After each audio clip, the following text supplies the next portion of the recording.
Hello, my name is Bob from ABC Decor and I'd like to introduce these great new cordless blackout blinds which are totally child and pet safe. These blinds can be cut if you're fitting them inside your window recess. You would need sharp scissors for the fabric and a hacksaw for the tube and weight bar. They also come with instructions. Before fitting the blind, first check that the end stop is in the correct starting position, which is on the right hand side of the blind. So if I get this blind here, we go to the right side. If I pull this out, you will see there's this little white plastic cog which is quite free moving. Just need to wind it round so it just touches up to there. Not tight, just gently up to it. Slide that back in. On the left hand side of the blind, if I pull this out, you'll see you've got a good quality spring in here which is lightly greased, so you don't want to be touching that and then transferring any of that grease to your fabric. If you're cutting your blind down, you're going to remove these parts and obviously then you'd cut your fabric, cut your tube, cut your weight bar and then reassemble. When you reassemble, make sure that you put your spring back on the left and your end stop back on your right. Slide that back in. Up here we've got white powder coated metal brackets and you've got a little metal tab which is going to fit into like a little cross onto the end of this spring side mechanism.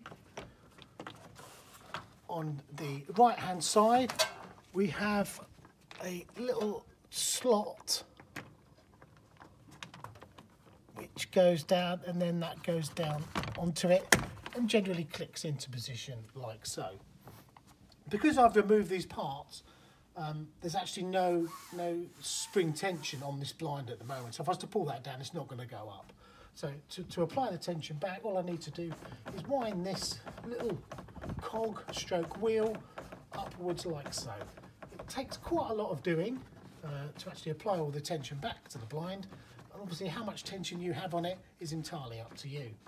Now this blind, which is a stars design one, we have in three colours. We have this in a blue, we have it in a pink and we have it in a grey.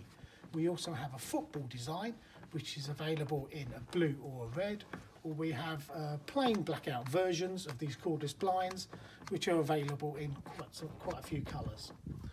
Okay, let's see what we like for tension now. Okay, so we're starting to get tension onto that blind. How much you apply is entirely up to you. I could continue to wind that and apply, and I could obviously wind it downwards, which would then take tension off of the blind. The blind can be stopped at any position, so I can pull it down to there, I can pull it down to there, but if I let go, it will stop at what's called its final stop position. This can actually be adjusted with the right hand wheel, so if I turn this wheel up, that takes that final stop position up. If I turn this wheel down, it takes the final stop position down.